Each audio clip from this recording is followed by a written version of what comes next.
It's a big day. We just celebrated April 24th, 1989, marked the very first New Kids on the Block Day. And I thought, well, let's do some celebrating on the Back in the Day brunch today. Very excited to be joined by my co-host for the show, Joey McIntyre of New Kids on the Block. Hola. Hi. Thanks for having me. You ready to go down memory lane with me today? Let's go. It is finally happening, and we are very excited about it. It's been over a decade since the New Kids on the Block dropped an album, but we are incredibly excited about Still Kids coming out on May 17th. It's happening, Joey! Let's go. Oh, are you excited or what for this? This is great. I am genuinely excited. We put a lot of heart and a lot of fun and a lot of blood, sweat, and tears into the album, and we feel excited about it. And being in a band that's been together this long, it takes a lot. First of all, it takes the greatest fans in the history of pop music. Let's get that out of the way. Yes, let's get that out of the way. And then it's great. Yeah, we're really excited about it. May 17th. And we've been sitting on it too. There's that thing of you create an album and now you have to deliver it kind of earlier than normal. So we're really can't wait to get it out there. Donnie said it is the most mature album that you guys have ever done. Would you agree with that? That's not saying much, right? That's all relative. Mature. Now, certainly. I mean, I think, we've been lucky enough to have a lot of experience, and I think the point is to grow and to stretch as we go along this journey. And I think we I wouldn't say challenge each other. We inspire each other. As it turned out, Donnie wrote kind of half the album with our producer, Lars, who we worked with forever. I wrote the other half of the album with a good friend of mine, Sean Thomas, who is a Canadian, by the way. Oh, we like that. Hello. Yeah, he's from Vancouver. Oh. So we just kind of were bouncing off each other. He would come up with a song. I would come up with a song, and then once you get all five of us on these records, we've developed a sound over the years, right? And that's the kind of cool thing is, again, if a band stays together long enough, you have these sort of natural imprints that you get to make. And I guess we have a certain sound. So it's been a great process. 14 songs on this album. Is there a favorite from Joey? If you could pick one. Oh, no. It's weird to say this. What pops into my head every time is actually the last song on the album. I love all of them. It's a really it's a cool journey that we take our folks on. It's a song called Stay, and speaking to the maturity level and maybe talking about some stuff that sounds like people our age. You've lived life, you've been through ups and downs, you're kind of accepting where you are in life, but still trying to show up and grow a little bit. And it's about wanting to maybe jump ship and get the hell out of Dodge, but you love these people, and they bring you back and they challenge you and they make you better, even though it's not always a fun experience. I mean, that's sort of the backstory. And then I just like the vibe of the song. I like the instrumentation. It kind of sets us off sailing. It's it has to me a vibe of open-endedness, the journey continues, which I like. Joey, it sounds like a marriage. That's what it sounds like. That's what I'm saying. Exactly. Totally a marriage. Yeah. I'm thinking about going. I don't know, but they make me happy. I got all my stuff here anyway. Yeah. No, yes. There's that, or lifelong relationships. Totally. You know what I mean? Girlfriends and boyfriends and buddies and relatives and all those. Unfortunately, like I said, the important relationships in our life aren't always easy, but they mean a lot to us. For sure.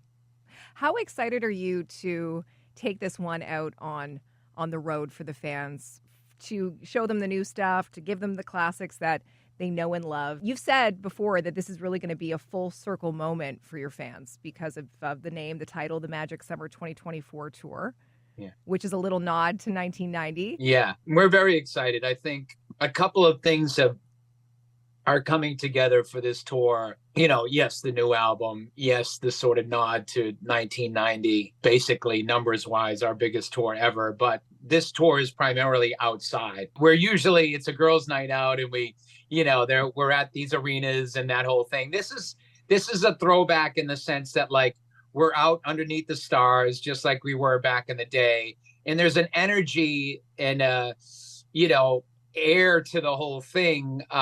These outside shows that adds an extra excitement. So to incorporate all that stuff, it makes sense. It makes sense, and I'm grateful for that. I think it comes with just our intention to do something different. But it's exciting to know that like a couple months out, things are like coming together, and it feels like it's creating itself, which is a nice thing. I just wanted to share with you a little core memory. Speaking of that 1990 tour, it was December 13th, 1990. I will never forget the date. It was the day after my 8th birthday, and my parents, for my birthday gift, got me tickets to the show. And it was the first concert I had ever been to. We sat up in the nosebleeds, and I didn't care. I was like just the happiest kid in the entire world. And my mom got me little earplugs to protect my ears. And I remember I kept taking them out. And she was going, don't do that, you're going to damage your ears. And because I had never experienced the roar and the thunder of a crowd like that before, and it's really cemented in here. Do you still pinch yourself when you come out on that stage, even after doing this all of these years, to hear that roar of the crowd? Does it still give you goosebumps? It does. I mean, it's over the years and since we got back together so many years later, I mean, you are overwhelmed by, that sound and that fury, it can really knock you over sometimes. I gotta be honest though, it's the quieter moments that mean more now. It's the connection. It's when you perform a song and it means something to you in that moment, and it means maybe even more to the folks that came to see you, is that's a powerful thing, and we can do both. We can do both. We get to be rock stars, and our fans get to be 13 again. Totally. And that's a good date, by the way. Where was that show? In Toronto. Toronto at the Sky Dome. So December 13th is my son's birthday. Oh, my son Reese. Yeah. And December 13th is also Taylor Swift's birthday. That's correct. And I might start a podcast just because of this new album. I think we're going to be forced to love her new album. Aren't we all feeling like we have to love this album? We have to love it. We're not allowed not to like it. We're afraid. No. I have a 12-year-old daughter who's a huge Swiftie. And I'm a Swiftie too, but like, I'm a little nervous. I'm a little scared to not like every minute of it and like to say anything about it. It's I will say, talk about another artist. It's a very she good. Doesn't need any more publicity. But... I know, but it is a great album. It really is, though. It is. Yeah. You said 13, so I mean, this all started for you when you were 13, but it was actually 9th grade for you when you had your first ever NKOTB tour. Yeah. You go out. When did you realize that you weren't going back to high school? It was funny. Tiffany, I actually right? know, like, I remember very vividly at the end of that summer. So yes, I had 9th grade, and it was the summer after 9th grade, and it was a big tour, and we were opening up for Tiffany, and suddenly we're in front of like 10,000 screaming girls every night. It was like, lightning in a bottle. And I was in a hotel room, and for some reason I sort of had to deliver the news, and I don't even know if I was like, let me call her, but I called my mom, and I was like, Mom, I'm not going back to school. And she's like, what? Straight up. Like, she was old school too. So she was like, she couldn't believe it. And I'm like, yeah, like, things are going pretty well, Mom. So like, we have to get a tutor, and, this thing is taking off. She couldn't believe it. It became very, very busy, and school was sort of an afterthought. I got to be honest. I survived and graduated, but yeah, I spent my high school years on the road. Is it true that you had your makeshift graduation in the basement bar of a Hard Rock cafe in London? Is that true? Very good. Yes, that is true. I was exhausted and tired and in the middle of playing, like we were playing like 9 shows in a row at Wembley Arena. And yeah, it was a funky time. But I do always say I don't know anybody who looks back at high school thinking, "What a time! I wish I could go back." You know what I mean? Like, so everybody has their woes and their stories about high school. You definitely won. You won there, Joey. Yeah. That's for sure. So I know that you've obviously been together longer, but it is a special day. We just celebrated the 35th anniversary of New Kids on the Block Day, April 24th, 1989. Like, what does that day typically look like for you? Do you get to at home like not do chores that day? Do you milk it at all? Special treatment at home? I guess to my wife and I's credit, we've raised very normal kids because I'm just a dad to them. You know what I mean? I was just saying, like, I'll write new songs and like want to play it for them, but they're like, "Right now, Dad? Really?" You know what I mean? It's like, it's that kind of thing. They're very normal teenagers and I'm your normal dad. So I don't get any preferential treatment. And for many years I would kick and scream, and remind my wife that I'm like suddenly the low man on the totem pole. But I've given up that fight and it's all good. Yeah. No special treatment. Okay. So it's been a humbling experience for you in your own house. Yeah. Oh yeah. I'm sure you're working on choreography right now, and I've always been curious, is there a dance move that you did back then that you refuse to do today, or are you like, I still got it? I think we're pretty good about the dance moves. Some songs from back in the day we love and like we revisit. Some of them are just kind of silly and we kind of jump in on the joke. You know what I mean? Like a song like Popsicle has, off our first album, has become this sort of cult bonus, when are you going to play it again? That kind of thing. So there's that. The moves, I don't know. I think we're pretty good about the moves because we were pretty picky. That was one thing we were like, no, we're not going to do anything that looks dumb or stupid. So I think we're proud of most of them. Yeah, they're all good. I can attest to that. They are all good. So the Magic Summer Tour kicking off in June. Of course, you're not going alone. DJ Jazzy Jeff is on the bill. You've got Paula Abdul, not the first time that you've toured with her.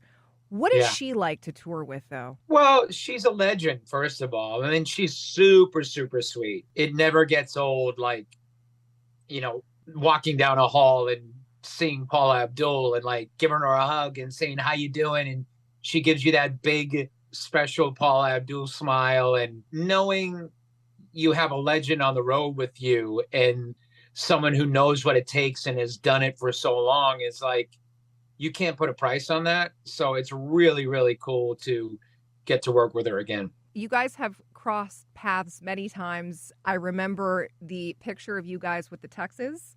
And do you remember the red bow ties and the tuxes? And that backstage photo of her, it was at the Grammy Living Legends special in 1989. Do you remember, was that the first time you ever met Paula?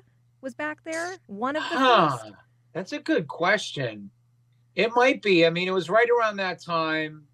She just had hit after hit, and we would just like, you could hear her on the radio all the time, and we were just kind of coming up and getting bigger and bigger, and you just like getting to meet people like that was such a cool experience. Yeah, it felt like around there we would cross paths, more than a few times, which was very cool. One of the great things about when you guys do tour is the artists that you bring on the bill, which I always find is such a great experience for your fans because they're getting to see you. They're maybe getting to experience someone they've never seen before. And you think about all the artists that you've ever had on your tours before. Just wondering what memory comes to mind, because when the Backstreet Boys came out, you guys really weren't making music. You were kind of doing your own thing at that point. But at one point you were all back. What was the decision to say, like, I want this to be a thing, BSB, NKOTB, let's do this? I'd have to give, the credit to our manager, Jared Paul and Donnie. I think we're talking about, different ways to mix it up. We had came back in 2008, 2009, 2010. We were touring a lot, and I think you just want to surprise people. Mm-hmm. You want to just blow people's minds, and no one really saw that coming. I think, mashups now are just more and more happening more and more. These bills with like 2, 3, 4 great bands. When we did that, it was as if it had never been done before. And I think what was cool about our tour is that we switched off. They would do 4 songs, we'd do 4 songs, we do 2, they do 2. We matched up in the beginning, at the end. It was really exciting and simple stuff. But sometimes the stuff that works is the simple, old as the hills, showbiz, kind of stuff that works. And we all came from the same stock in a lot of ways, and it was fun to share the stage with them, and it really was something else. Now, I must ask, NSYNC, a lot of rumors going around that they are getting back together. Would the new kids ever consider something with NSYNC? I think absolutely. The thing is, I think just as a fan and as someone that is witnessing, the fervor and the excitement around it, personally, I think they need to stop teasing us. I think they probably should have been on tour this summer instead of a Justin solo tour. But the good news is it seems like, the fans are going to be there no matter what. And they're going to have their time to have their own tour. I think there's somewhat of a brotherhood for boy bands. You know what I mean? There's a bunch in the UK. There's a bunch over here historically. I think there is a shared experience that we enjoy. So, maybe not a tour, but I can see, some sort of a, collaboration happening. I like it.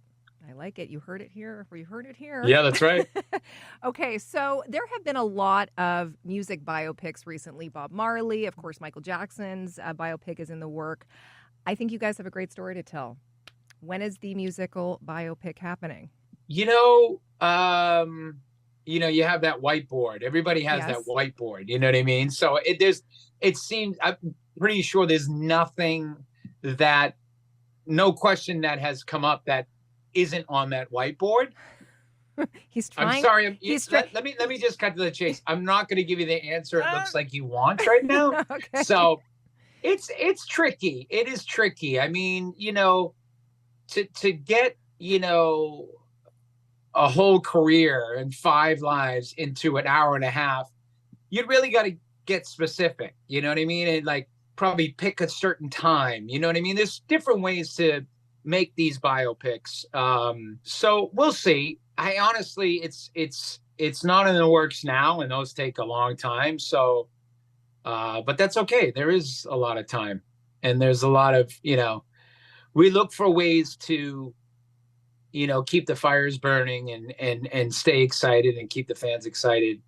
Luckily right now it's a new album, but I can see us kind of using a biopic or something like that to get creative, and present something different. If you do it anytime soon, I've already cast who's going to play you. Okay.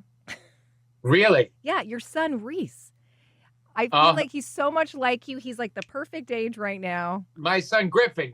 So Reese is the younger one. I think you mean Griffin. No, I'm talking about the younger one.